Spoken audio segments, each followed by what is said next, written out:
What's up? What's up, everybody?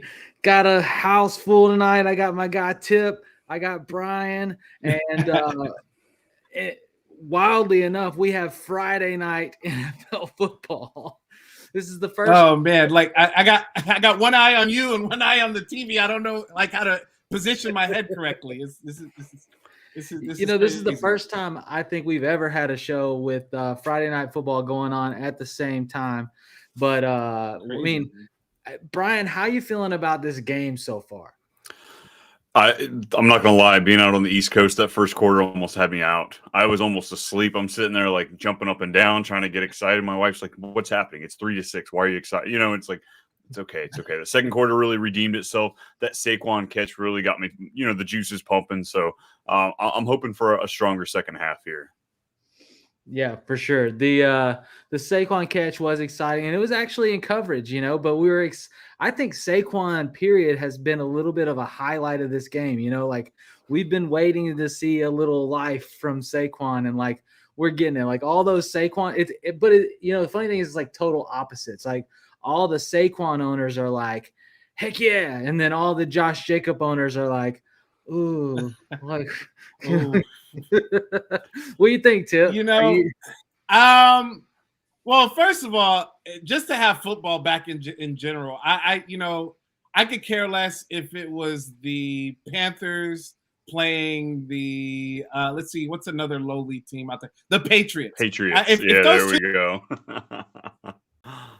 Oh, we lost Tipp. Oh, he got too excited. He got too excited. What's up, Avid? What's up? Oh, dude, I had 8 o'clock my time written down. I'm not good with Central, Eastern, Pacific, but I am here.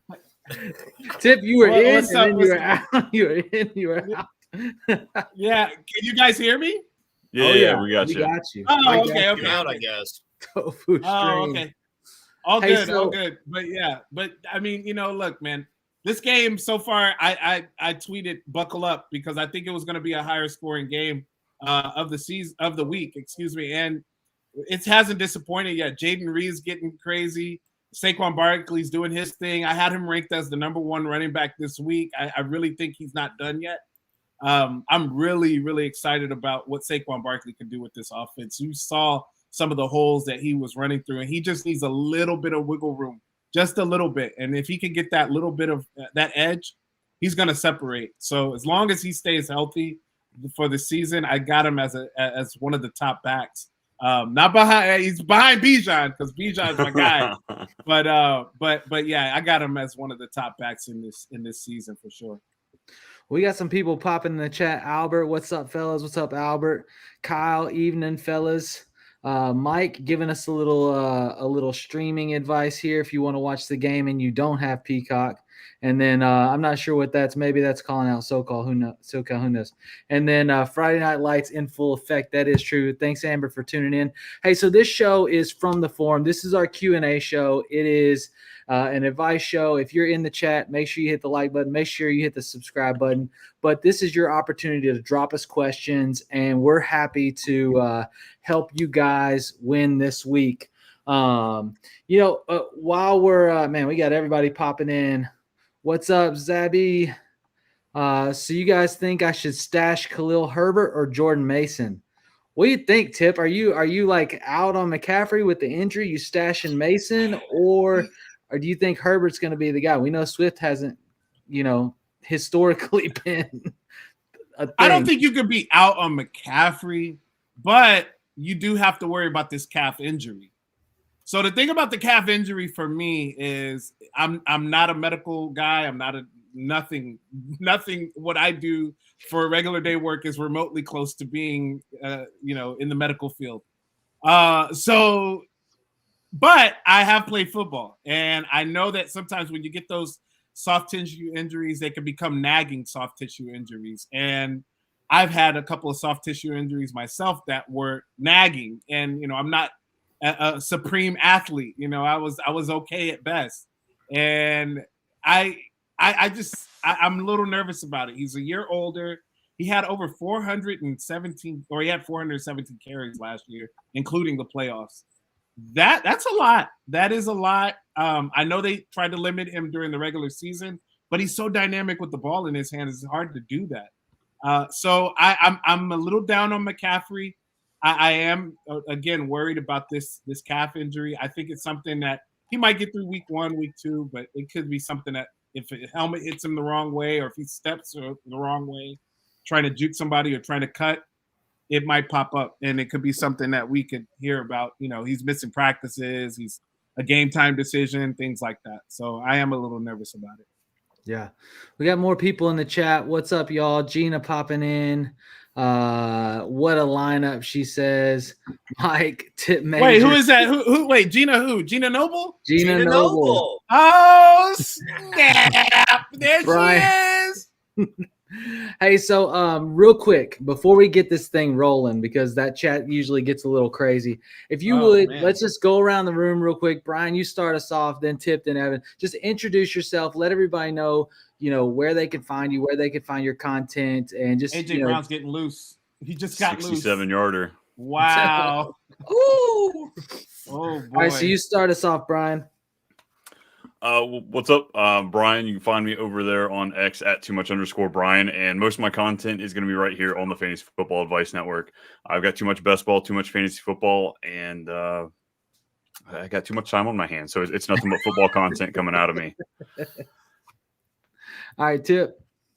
Yeah, I'm Tipp Major. You guys can find me on the sports affiliation, where Evan is also part of the sports affiliation, but I'll let him tell you more about that. And then I also do Fantasy Spaces, the Rip and Tipp space. We just had over 500 listeners in that space last night. It was pretty cool. Now, at one time, it was about 130, and then over the course of the night, replays and everything, we had about 500. So it's growing. We love it. We have a blast doing it.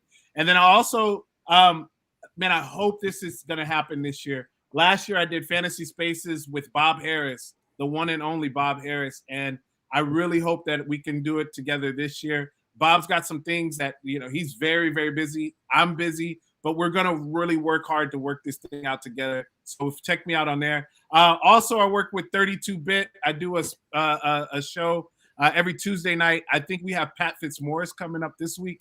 That's with my guy Natter. Natter's awesome. He's a great host. He's fun to talk to. Me and him, we get into it sometimes. And let's see, the last thing. High Point Content Creation Team. I work with them as a Raiders correspondent. The Raiders are my team. Nice.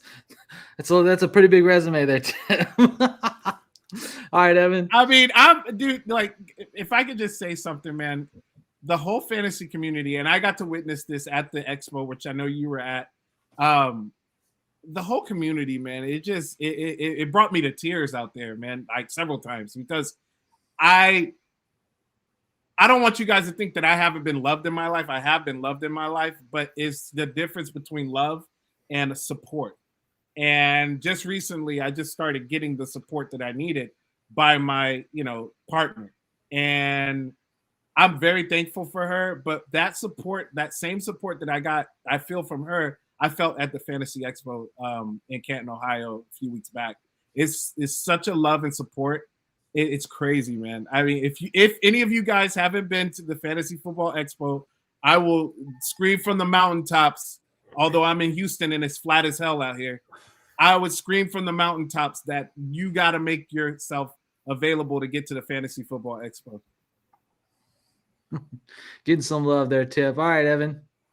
Hey, so Tipp's got more than you can even accomplish in 24/7, but he finds a way to get it done. He's always grinding, man, but always, man. Yeah, I'm also with the sports affiliation. I do know Tipp from over there. You can find me on the sportsaffiliation.com, dropping articles all throughout the season. Catch myself and IDP Iggy every Thursday. Before Tipp and Greg go on Thursday checkdown, Iggy and I are on at 4 o'clock Eastern every Thursday, talking all things betting, all things fantasy for that week as well. And you can catch me. Hopefully, I'll be on here a few more times. I promise I won't be late, Tyler. My apologies. Love being on here with you guys. And you can catch me throughout the year. I'll be on Patrick Pucci Fantasy Show with Patrick Pucci and Siegel over there. They got something new cooking, so I'll be on throughout the year there as well. So few things there. Like I said, not as much as Tipp, but plenty all season long. And you can catch me on X, man, dropping bets throughout the week, all season long, dropping fantasy content. Oh man, I love it. And Evan, we were on it on the bets this year, especially on the basketball. But yeah, so we got, bunch of people popping in the chat. Session Hard asking again, or should I keep? This is a continuation of the question from should I stash Khalil Herbert or Jordan Mason, or should I keep both and drop Taysom Hill? I got Tyler Conklin and TJ Hawkinson. What do you think? Were you dropping Taysom and keeping both running backs or are we just dropping one of the running backs? Man, I mean, why would you put yourself in that predicament where you got to be the one to drop Taysom Hill? I just think you kind of wait on him. You cannot. Conklin, from what everybody's talking about in Jets camp, he's supposed to be that guy, that safety blanket. But I don't know if that's the case. I think Breece Hall will be that safety blanket along with Garrett Wilson himself. I just don't know what to think about Conklin. I think you shoot him out there this first week. They're playing against a tough 49ers team. So I think that you do slide Conklin out. Well, he has no choice. But I still like Taysom Hill, man. I would probably play Taysom Hill just to see what the upside is. Like Taysom Hill has finished top 10 in the last 3-4 seasons. And in tight end, it's not pretty, but I mean he still does it every week. And I would hate to have 30 points on my bench because I sat a guy who had 2 rushing touchdowns, 1 through the air, and several, couple 20 or 20 yards rushing and 20 yards receiving, just a stack full of just a sheet filled with just stats that he just accumulates. So I'm still going with Taysom Hill. Speaking of 30 points on the bench, a lot of people experienced that this weekend, or close to 30 when they had Isaiah Likely sitting there. Oh. What the heck, Brian, happened to Mark Andrews? Where did he go? Hey, that's the game plan of the Kansas City Chiefs. We've seen it over the last 4 or 5 games. They lock him up. They force the rest of the Ravens to beat him, and they did exactly that. It left Isaiah Likely open on tons of dump-off passes. He accumulated a great stat line, but end of the day, Mark Andrews is it's what they run through outside of Lamar Jackson. So they shut him down. And, I mean, you saw it in the last drive. They had him triple covered at one point. It was absolutely wild. But I'm not freaking out. He still looks good. He's still coming off of, very minimal practice because of the car injury. So I'm going to buy him low if I can.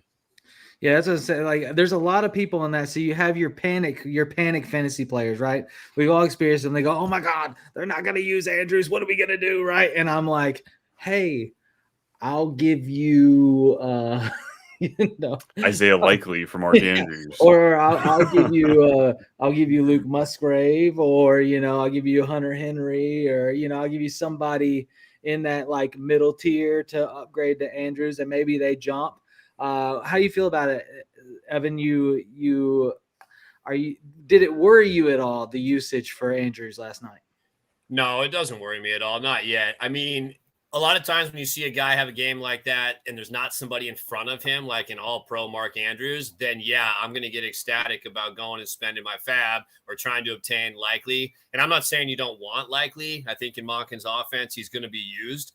But the history is there for Mark Andrews. He's still the guy. Until I see it consistently, I'm in that same boat.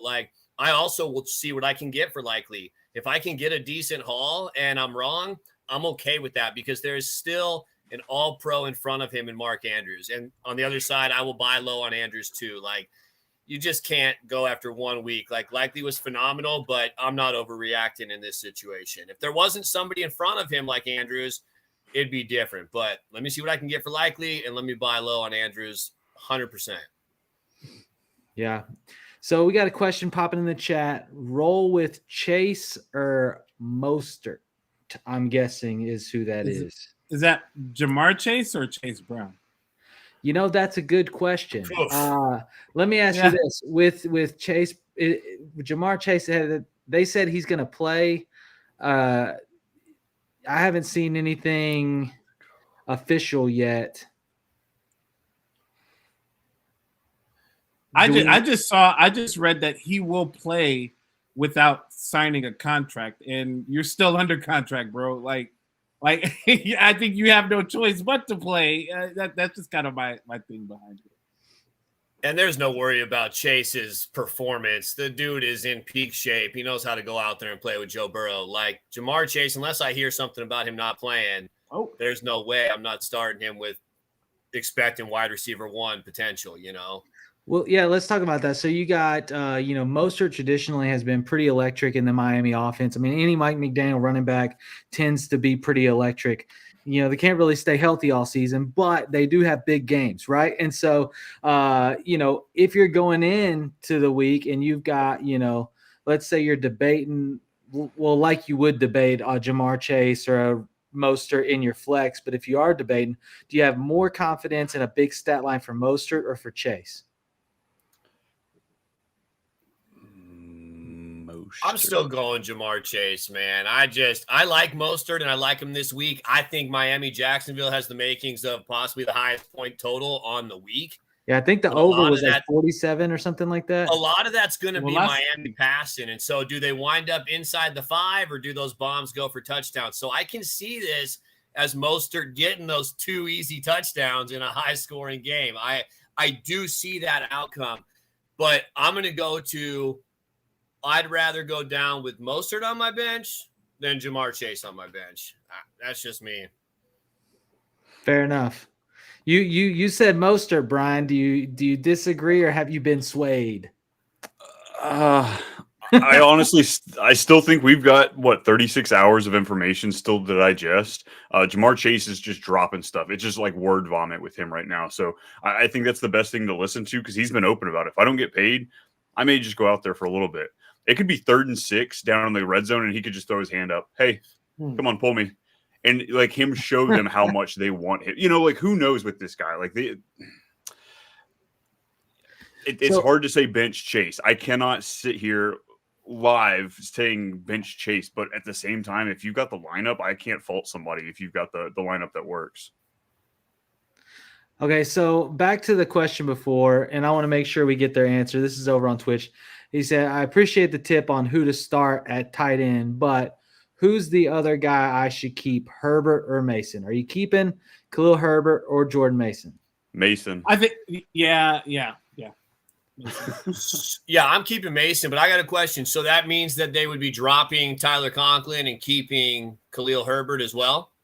No, I think they're going to keep Conklin, but they would be dropping, so they're going to go. Herbert and Mason are out there on waivers, and so it was a debate of who to pick up and who to drop between Taysom, Tyler Conklin, and stuff. So it was really he was going to go get one of these guys. Okay, I would agree that Mason's the value, especially if McCaffrey is nursing an injury, knowing there's really nobody else there behind him. Elijah Mitchell's already out for the season, in a run heavy offense, that Kyle Shanahan likes. I think there's a lot of upside there, and I want to go with the upside. We still don't know what Chicago's going to look like, right? Like, are you going to get Roschon? Are you going to get Herbert? How much of Swift are you going to get? And then who's going to stay healthy? Because really outside of Roschon, neither Herbert or Swift have a history of like sticking out through the season, so you don't even have to worry about getting a Herbert. You may have Roschon there halfway through the season and the other two be gone. Who knows? But Jordan Mason, I think one has a direct line to usage because they don't want McCaffrey playing 100% of snaps.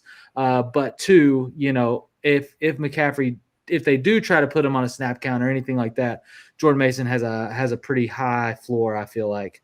So Gina's popping in, and this was a big question on the Fantasy Football Advice Network this last week. But after last night, last night's game was like the game of like, oh, should we be worried or should we pivot on everything that we've thought all season, But like King Henry starting off, what was it, like 30 something yards and a touchdown was the stat line last night. It looked a little bit sluggish. I have some takes on it, but I want to hear from you guys first. Brian, what did you think last night? Are you fading Henry? Are you worried about it? No, this is Derrick Henry. Like, if anybody's really surprised by it, come on, look back. This is what Derrick Henry does in games where it's bad game script. He's kind of get knocked out, so you're banking on the touchdown, and he got the touchdown for you. He's not going to win you the week, but hopefully it got you just enough where it's not going to lose it for you. But the part with Derrick Henry is when they're in the positive game scripts, when they're in the point where he's just thumping, and he's breaking off for these huge runs. That's why you draft Derrick Henry where you are. But the beauty of it is, too, you're probably getting him hopefully as your RB2 in most redraft leagues. So you're not having to depend on him to give you consistency. You're just got him there for those, those big boom weeks. So, yeah, like I said, we're still going to see 4 or 5 point games from him, but not very many. This is probably one of the best defenses in the league that he went up against. So I think it's completely understandable. And let's get it knocked out week 1. We've got it. We played the Chiefs, but that game's over. Let's move forward.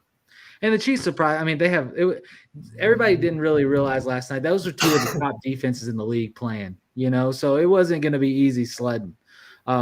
Tipp, you got any different thoughts? Are you out on Henry, or you still in on the King?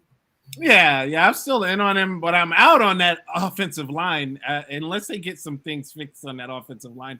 They had too many penalties yesterday. They weren't lined up properly. Yeah, they were not lined up properly. They just looked like they were lost out there. It looked like they had no cohesiveness at all.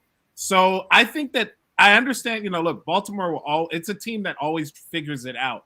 Through the course of the year, they're going to figure it out. And I think they will. So I am a little concerned about the offensive line. And if I can say something about the Mark Andrews thing, I'm not concerned about Mark Andrews at all, but I am concerned that he might be asked to block some more because of that offensive line. And they might use that blocking from Mark Andrews to spring open Isaiah Likely. We saw yesterday, he's pretty electric in the open field. He can get open, and then when the ball's in his hands, he's big enough to get those yak yards. So I really like what they did. I just, as a Mark Andrews owner, I got him in a couple of leagues. I'm not panicking. I actually have him in one league where I have Travis Kelce and Mark Andrews. That was kind of funky yesterday, not getting the return on that. But it's like I think it's in the sports affiliation league too. But I'm not concerned. I'm cautiously optimistic. Let's just say that. There we go.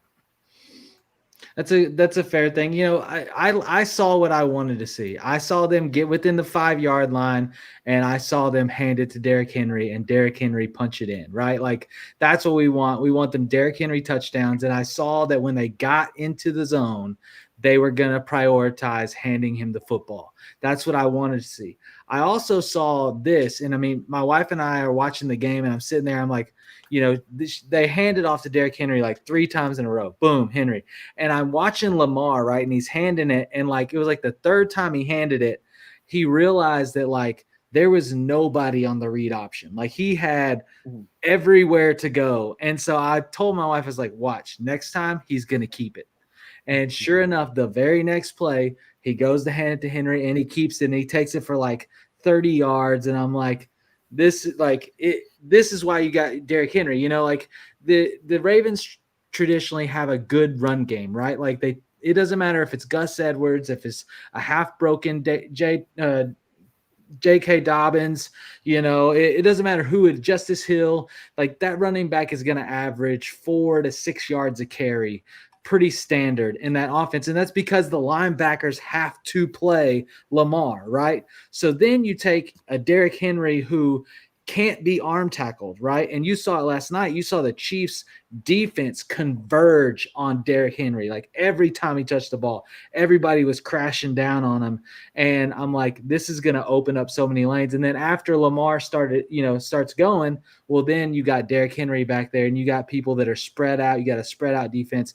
So I really like it. I like Henry this year. I'm not worried about it. Like I said, he still had a touchdown, I have a question.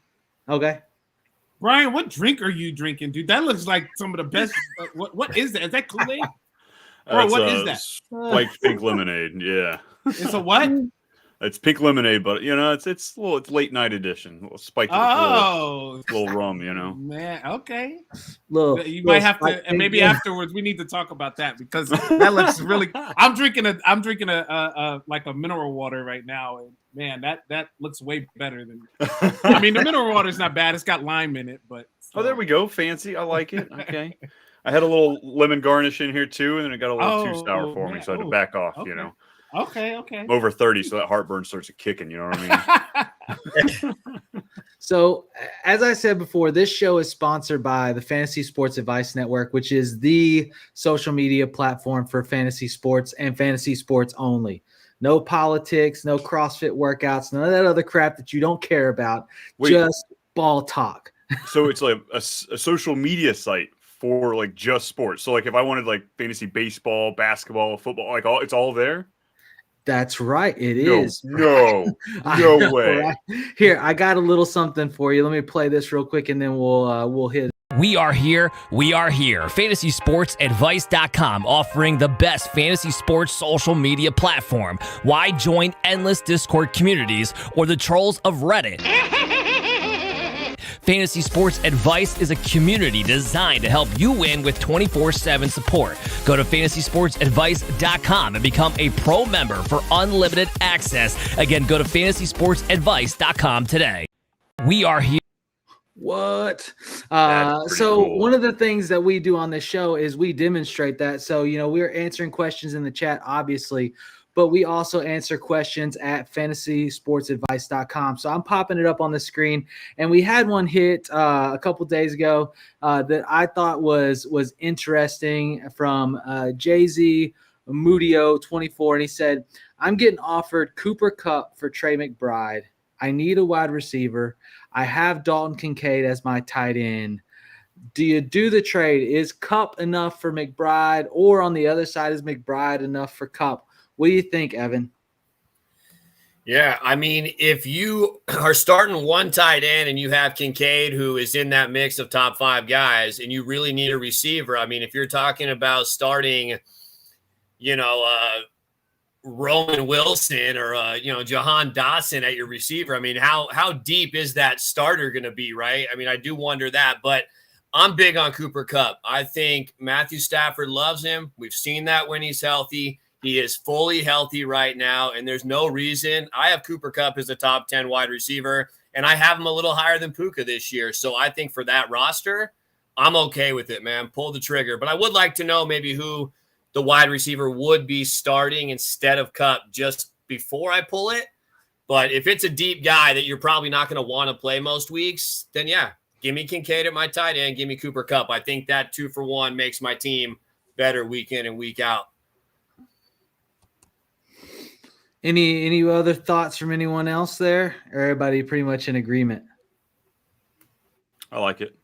You like it? Yeah. I want to just add real quick. I agree with the King Henry talk. I didn't chime in, but I'm not worried about King Henry. Okay, because the look on your face, I was like, oh God, he's worried over there. We gotta. Sorry, Tipp. No, you're fine. I as far as the trade, Cooper Kupp. You got Dalton Kincaid. I think a lot of people, I know that Dawson Knox has been nursing an injury. I think a lot of people are forgetting about Dawson Knox. He's a player that Josh Allen trusts. He's been there for years. I think they have a really good friendship as well. And when it's down to the red zone, that he looks at Dawson Knox. Dawson Knox has had 9 touchdowns in a season. I think it was 2021. So he can get it done in the red zone. That's one of the things that I was like, Dalton Kincaid. I like him. I think that he's going to be a really good tight end. But I think when they get down there to the red zone, he could be sometimes maybe forgotten. Maybe not. I could be wrong on this, but I just think that connection with Dawson Knox. You also have Josh Allen running the ball too. He's going to do that. They might bring Ray Davis in there as well. So they've got options when they get to the goal line. It's like the question is, are they going to get to the goal line? And I think with Josh Allen, they will, because he's just that good of a quarterback. So that's what's giving me some reservations. If Dalton Kincaid has like a bad week, Trey McBride could probably pick that up, but then also could Cooper Kupp. But I am like what Evan said. I want to know his other receivers. I want to know who's going to be starting along Cooper Kupp. If he has somebody, he might have Jaden Reed on his team, and look what Jaden Reed's doing tonight. So, so it just really depends on those things too. But I would still probably pull the trigger because I am big on Kupp as well this year. So we got another question coming in from Brent Bradford. Should I start Curtis Samuel or Gabe Davis this week? Curtis Samuel or Gabe Davis, both upside plays. Was that Brian? I go Curtis. Tell us why.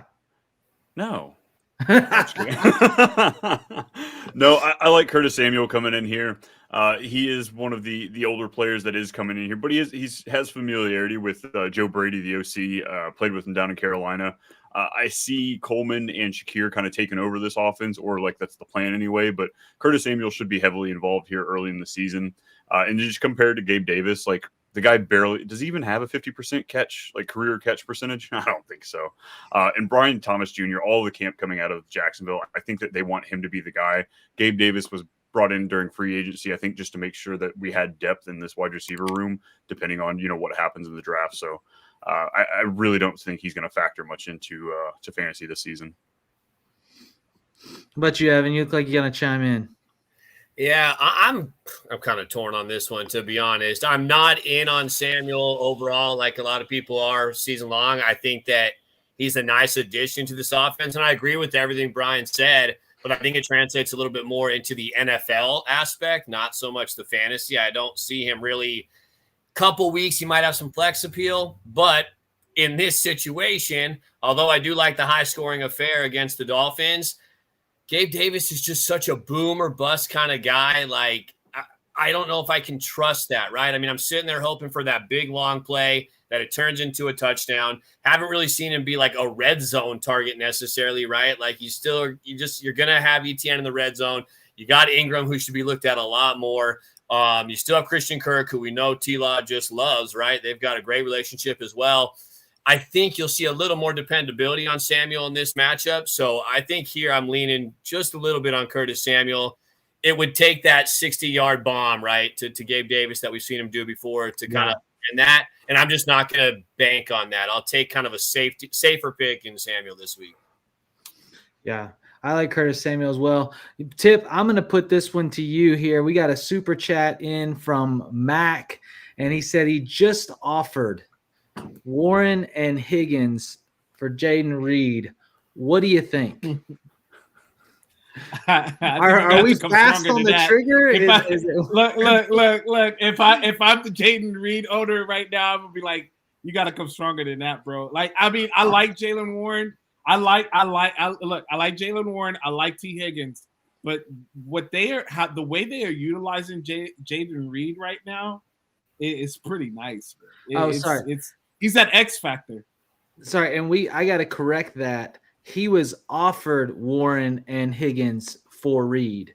Oh, click the accept button now. Like, do it now, dude. Like, what are you doing? So you want him to take Higgins and Warren and give Reed away? No, I want him to have Reed. He has Reed. I think he has Reed. Okay, he has Reed. He has Reed. Leave it alone. Don't do it. Hold. Yeah, both those other guys have soft tissue issues. Like, Higgins is dealing with the hamstring, and Warren is too. So, like, take the safe bet with what you're watching right here with Reed. Take that trade off. Reject it. Throw it away, and keep Reed on your team, because most likely Reed is probably your number 2, number 3 wide receiver. You hope it's number 3 because he's the number 3 on my team. And I'll tell you what, man, I'm looking pretty nice right now with my receiving core. If this comes to fruition. And Let me ask you a quick. Go for it. I just want to ask a question on this with Jaden Reed, right? Because looking at this game, right, obviously it's like the likely effect. I mean, he's balling out right now, but it's on 2 catches and 1 carry, right? And you look right now the way that Love has spread the ball around. And the Eagles secondary is god awful. I mean, that touchdown was awesome. Reed is explosive. I'm not taking any of that away, but right, like that was a short pass that Reed just ran in for a touchdown. The end around was his speed, and you got to take that into account. So I'm just wondering at this point, like, how high is Reed for you? What kind of level player would you take for Jaden Reed if this performance stands at 3 touches for all those points, seeing the way Green Bay distributes the ball? Or do you think that he can reenact this or really have more involvement, right?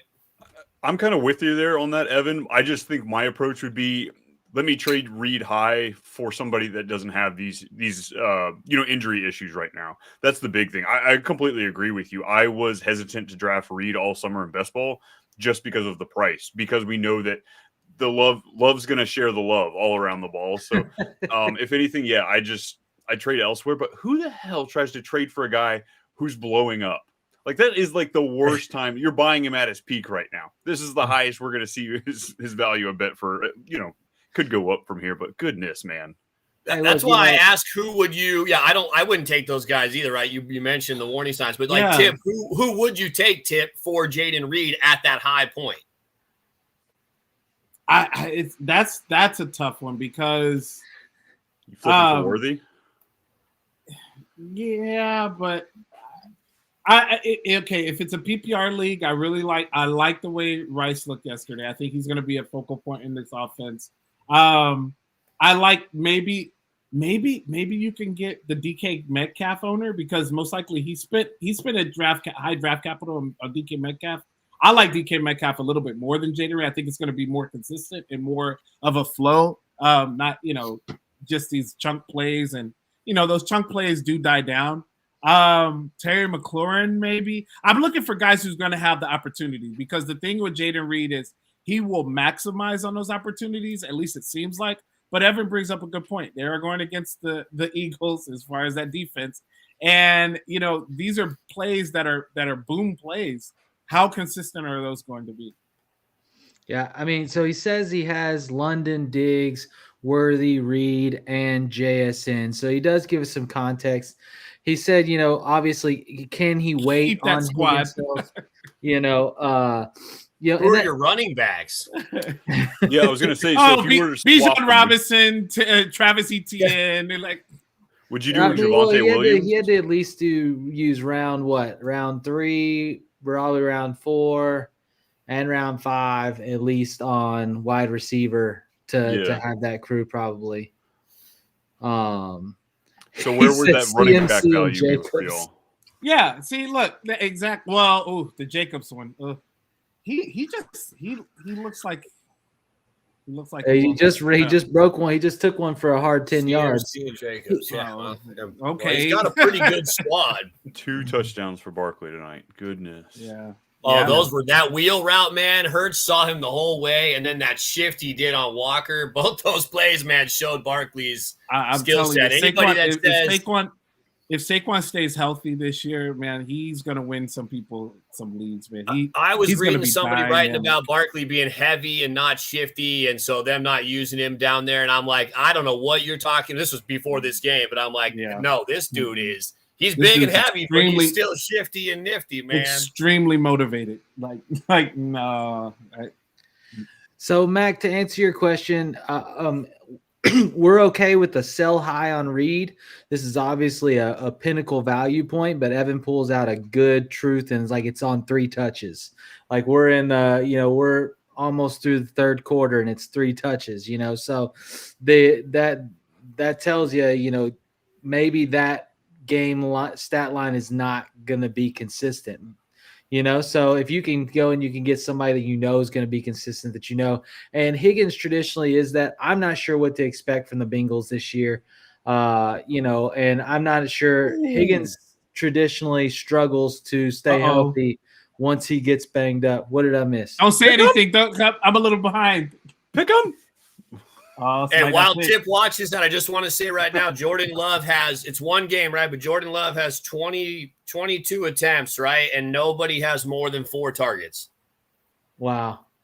And 1, 2, 3, 4, 5, 6, 7, 8 guys have a target. I'm kind of surprised Jacobs only has 2 so far. With all the talk of Love wanting to get him involved, I kind of thought we'd see a little bit more action in the passing game. But this is a deadly front 7 for the Eagles. So I guess something I'll be watching the next couple of weeks. Brian was asking a question, though, about if you looked at a running back for Jaden Reed, where you would kind of place that or who you'd go after. Yeah, what about Javonte Williams? Where does he fall?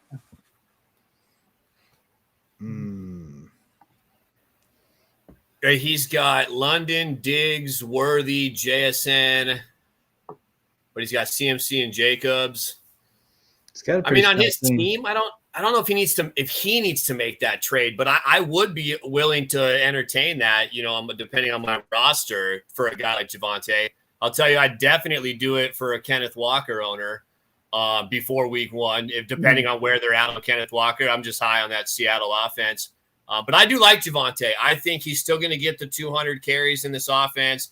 He's still caught almost 50 balls. Like, he's still going to be the guy that's used unless he just can't get it done at all. I still see Jaleel as kind of that come in and spell, going to get those third down plays. But I would be open to that depending on what my roster looked like. I just don't know if he would need to make that trade. I'm just trying to find the line. Yeah, I think Javonte is a good line. I think if you want to cross that line, which I like to do in trades, go after Rachaad White. I know everybody's talking about Bucky Irving. I get it. But Rachaad White is one of those guys. Last year, 64 catches, 950 plus yards running. He's going to get the ball through the air. He's going to get it through the ground. Bucky Irving is there. I get it. But Rachaad White, as long as he's healthy, should still be able to command at least 15 touches in this offense. I know they're probably not going to pass as much as what they did with Dave Canales, but you still got Baker Mayfield who loves to check the ball down. So I think that it's still going to be a scenario where Rachaad White, last year he averaged 3.7 catches per game. If it goes down to 3 or if it goes down to 2, like the high end on the 2, I think that's still fine. But it could also be right around where it is last year, 3.7, 4 catches a game. I love Rachaad White, man. I think that he is one of those players a lot of people keep missing. And but Rachaad White might be a little too pricey because, I mean, he had a really good, strong finish last year. But I think Javonte Williams is probably I think both those, Williams and White, have fallen from where I expect them to finish on the season. Look at Saquon. Oh, my God.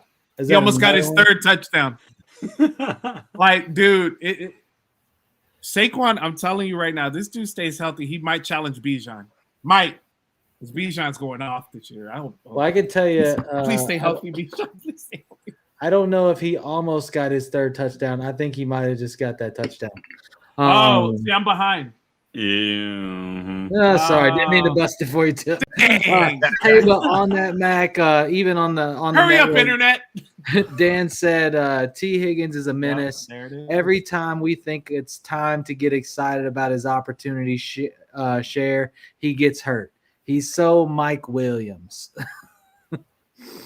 So there you go. If you're going to go get a wide receiver with Reed or you're trying to upgrade, I don't know that Higgins is the upgrade. And I don't know Warren pushes the needle enough, right? Because, and I will say this is something I say all the time. Anytime you have a 2-for-1 trade, it is never a 2-for-1 trade. You have to think about that. Like, if you bring in 2, guess what? You still trade away your asset, but you have to drop somebody else. So whoever that is on your roster that you're going to drop to fit in Warren, you got to think of the trade and that kind of mindset. I'm trading, I'm getting Warren and Higgins, and I'm giving up Reed and whoever else, and then evaluate versus just the 1-for-1. It's an easy way to get got in fantasy. I see a lot of people double up or triple up assets that are like mid-tier to get like an elite person. And it's really just tomfoolery. It's trickery. They're getting you. Don't fall for it. You said tomfoolery. That's funny. All right. I did grow up in Arkansas, so I got a bunch of backwoods phrases. Oh, there we go. Yo, hey, we went to Arkansas. Me and the family, we went to Arkansas. We went to the hot springs. Yo, that place right there was nice, man. That was pretty cool. They had those little bathhouses out there. Yeah, that was pretty cool. Now, I've never personally done the bathhouses. I just don't know if I'm like a public bathhouse type guy.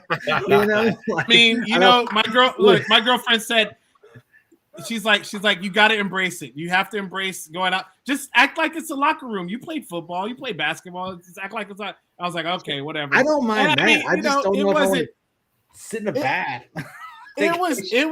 It was very relaxing. I will say that it was very relaxing. I've never had anything like that. I've barely been to a spa, and like that, it was very relaxing. I felt rejuvenated, and there is something about those hot springs. They do rejuvenate the body really nicely. It's pretty cool. So we had another question on the Fantasy Football Advice Network, and that it was somebody. It was coming into this game, and they were debating: do I start Jordan Love or do I start Jaden Daniels? And so coming into the game, I think that's a lot closer conversation. But if you're looking at this game, do we think that Jaden Daniels can put up a stat line this week that would be, formidable with what we're seeing tonight from Jordan Love? At this point, yeah. Yeah, I think that was one of those sneakier games that could be a little high scoring. I know that the Tampa Bay Buccaneers, they were able to retain Levante David, and they were also able. They have Antoine Whitfield Jr. there too, but they lost Carlton Davis. They lost some other pieces on that in the back end. So I feel like Jaden Daniels, who, from what I've been told, I've talked to several people in the know with the Commanders, and they are saying that he's passing the ball around. He's not doing any of those RPOs. He's not doing any, those trickery plays or any scramble drills or anything like that. He's throwing the ball down the field. He's throwing it down the field quickly because of that offensive line and the issues that they're having.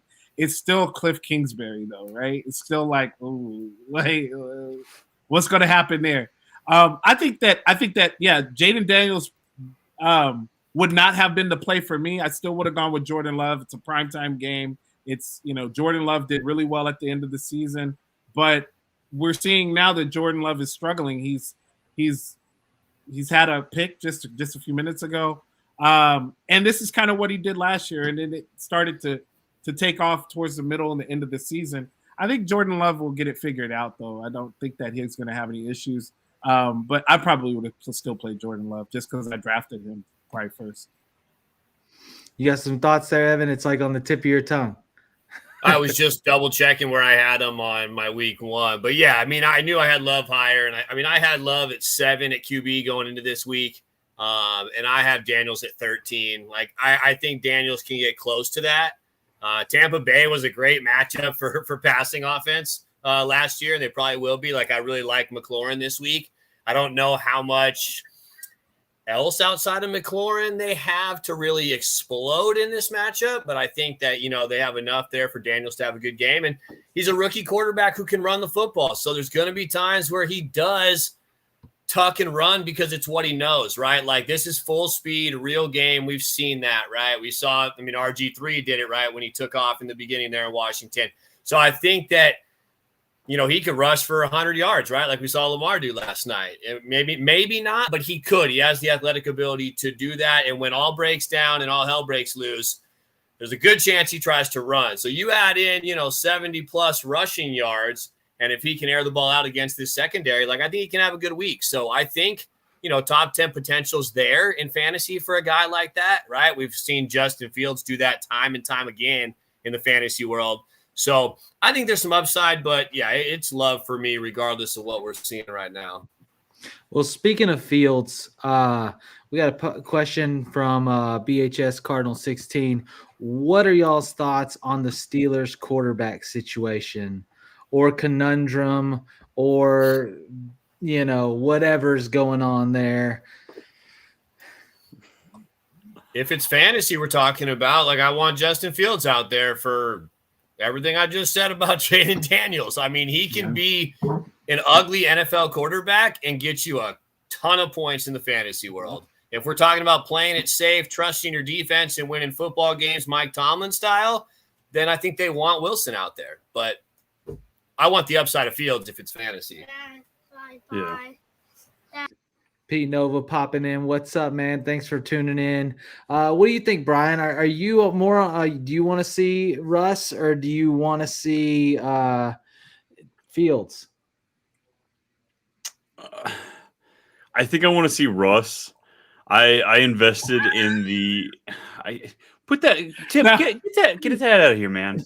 No, I hardly invested in Pickens at all over best ball drafts and my redraft, and I've got a pretty good chunk of Najee.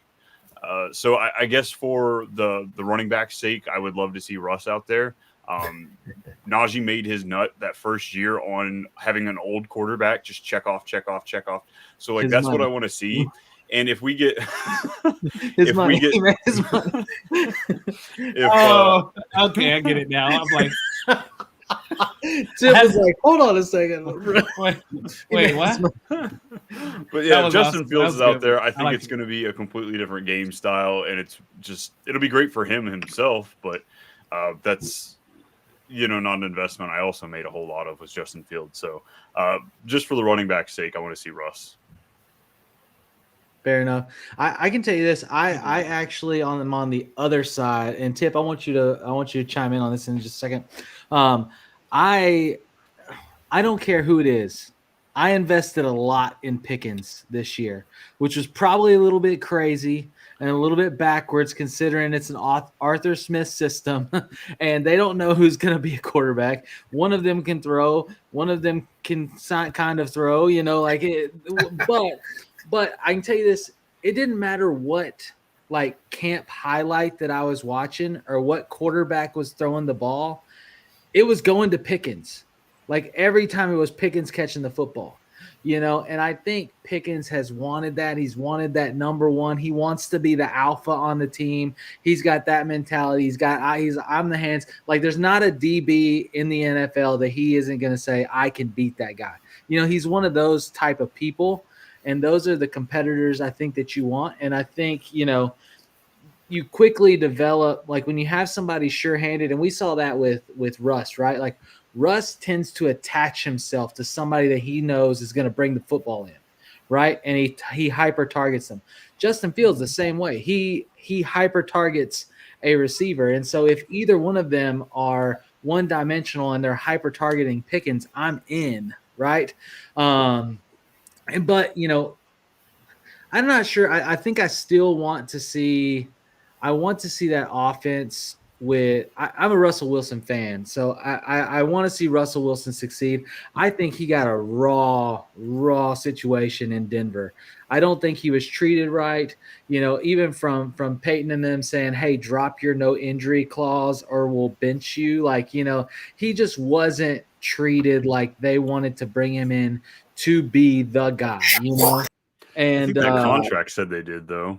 Yeah, sure, it did, right? But I guess the coach or the vibe or however it happened in there, it didn't gel, and so I want him to get his opportunity. I think it would be good for Fields, like we see with Love. They set Love for 3 years. Like it would be good for Fields to sit behind a more of a pro style quarterback to work on that passing dynamic. We know he can do it with his legs. He knows he can do it with his legs, but you have to be multidimensional. I mean, look at Malik Willis, right? Like Malik Willis just couldn't pause to throw the ball downfield. He just wanted to use his legs all the time. Well, now he's traded away for a 7th round pick, and where's the value? So, I mean, that was a lot, obviously, Tip, but let me get your thoughts kind of there on the Steelers with that. No, I mean, if you want to get fantasy football points, right? You're rooting for Justin Fields to get the ball, because although it's going to be a lot of turnovers, it's going to be a lot of fumbles. He had that during the preseason. He's had that in his career in Chicago. He doesn't really know how to read the defense that great, but he's dynamic. He is dynamic with the ball in his hands. And that's a situation, he'll lock onto a single target. I think that them having Freiermuth there, giving him the contract today, the contract extension, that's another thing, too, that Justin Fields likes to use his tight ends. Russell Wilson will do it, but he likes to chunk the ball down the field. He likes to get aggressive with against the defense. And I feel like Justin Fields would try to, dink and dunk a little bit more. I mean, he can get aggressive if he needs to, but I think he would dink and dunk a little more, which would in turn be better for Pat Freiermuth. And like you guys said, we're seeing that he has a questionable tag due to the calf injury. It's week 1. Now look, you're going against Atlanta. Arthur Smith wants to do good against his former team. I'm hoping that they want to do good for Arthur Smith out there in Pittsburgh. This is going to be an interesting game. This is a game I'm really, really, really going to watch because, first of all, my guy Bijan Robinson is playing. I'm knocking on this wood, man, because I really hope he stays healthy. And then, second of all, I really want to see what this offense looks like with if Russell Wilson suits up. And if he doesn't suit up, I just think it's going to be a little bit more dynamic with Justin Fields in there. And look, if he's on your waiver wire right now, if you have a spot position open for him. I had a guy ask me the other day, I have Keaton Mitchell, or he said Ray Davis to drop Justin Fields. I was like, come on, dude. Like, that's easy. Why is Keaton Mitchell on your team? Like, he is on the PUP list, and they got Derrick Henry, Justice Hill. And look, like, there's no reason, like, dude, drop him and put Justin Fields on your team because somebody else probably got him from you asking this question. Like, come on. But anyway, I still like Justin Fields. I think he ends up playing this year, especially if this calf injury, the soft tissue injury that we talked about, lingers. Yeah. Well, we're approaching our time, the hour mark, and so I'm gonna kind of cap this. I know. I'm gonna cap this thing off, but I will say this, Tipp. So Saquon right now is sitting at 94 yards rushing, 23 yards receiving, and 3 tutties. 3 tutties. I said it.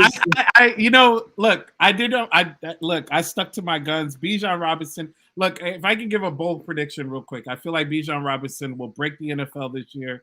He will be the number 1 rusher. He will break Eric Dickerson's record by 15 yards, have 2120 yards through the ground, 20 touchdowns. There's going to be a lot of 20s in there with Bijan Robinson. I really am big on him this year, guys. I really don't see a way other than injury. I understand Tyler Algier is there, but I will say this. Saquon Barkley is not going to be far behind that because if he stays healthy, he's going to be racking up 100 yards every week, multiple touchdowns. Not multiple, but touchdowns should come as well. I love Saquon Barkley this week. I mean, 3 touchdowns this game. Touchdowns are going to come. I agree. So they've already come. Yeah, they're here, Tipp. They are here. Hey, it's here. It's week 1 of fantasy football. We've got 2 games. We're in the 4th quarter of this one. We had 1 yesterday, and we have a whole slate coming up on Sunday. So it is week 1. It is what everybody has been waiting for. If we could, real quick, just let's run around the circle one more time. Let the audience know who you are, where they can find you, connect with you. Go ahead, Brian. Yeah, like I said, I'm mainly on Twitter. If you want to get in contact with me, I am on. I'm at @TooMuch_Brian. If you're looking for my video content, it's gonna be all over here on YouTube on the Fantasy Football Advice Network page. I've got multiple shows and popping in all over the place. And if you're looking for a little non-football coverage, because I mean, who really is at this time of the year? But if you feel so inclined, I've got a movie podcast as well, Too Much Movie Night. You want to come check out? All right, Tipp. Okay. I like movies too. I like movies, music. I'm not a real big TV watcher, like TV shows and stuff, but I like movies, so that's pretty cool, man. Tipp Major. Again, find me on X. I might be starting to dabble a little bit in the YouTube, realm as well. Start making some little short videos here and there. And then find me on Spaces on X. Like I said, I have the Space with Ripper. That's Michael Rippey and myself. We call it the Rip and Tipp Hour. We're going to do it every Thursday night after the game is over with, and then you'll find us on there. On Thursday, also, I do the Thursday Checkdown with Greg Kellogg on the Sports Affiliation. That is at 7 o'clock Eastern. So Thursday nights are pretty jam-packed. They're fun. I love it. I love talking football. I love hanging out and talking fantasy football. And then on Tuesday nights, I do a podcast with my guy Natter on 32-Bit. That's a company with Marcus Grant and Chris Allen. They kind of spearhead that group, in the Cookout group as well. And then, Fantasy Spaces with Bob Harris. That should be coming out. We're trying to finalize all of that when we're going to be doing it. And then that's it. I believe. Yeah, that's it. All right, Evan. Woo, just missed an interception right there. Missed another one that they dropped. Oh, he caught that one. Oh, buddy. What, an interception? Yep. The play after? I am behind. In least the it end was- zone. I'm on 3rd and 13 right now. He must throw it on that one. It's I'm on second and Oh, that was a terrible That was a throw. false Stay start. in the end zone, bro. Oh. Is this dude really gonna run it out? Oh, he does. Why? They're so dumb. Wow.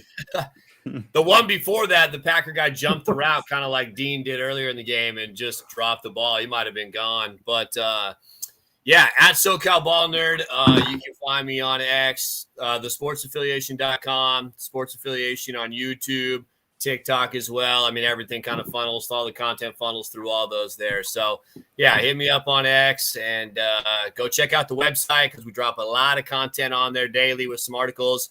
And Thursday, man, check out myself and at IDP_Iggy. 4 o'clock Eastern, betting and fantasy for Thursday night, and that week, of course, for Sunday. And we lead into Tipp and Greg, and we do a watch party that night as well. So Thursdays are jam-packed, and yeah, man, appreciate it, Tyler. Hey, man, it's always a pleasure. Thank you guys for tuning in. Thanks to everybody that jumped in on the show and asked questions. If you didn't get to get your questions in, go to fantasysportsadvice.com. Sign up. It's free to sign up. You can post your questions there, and we have tons of people like Brian, Evan. I know you're in there every now and then. Tipp, hope to see you in the house. We will try to get you answered and help you win some championships this year. Thank you again for tuning in from the forum, and we'll see you next week at 9 o'clock Central. And don't forget, this Sunday we got Spilled Coffee on right before the slate of games. Get your last-minute questions in.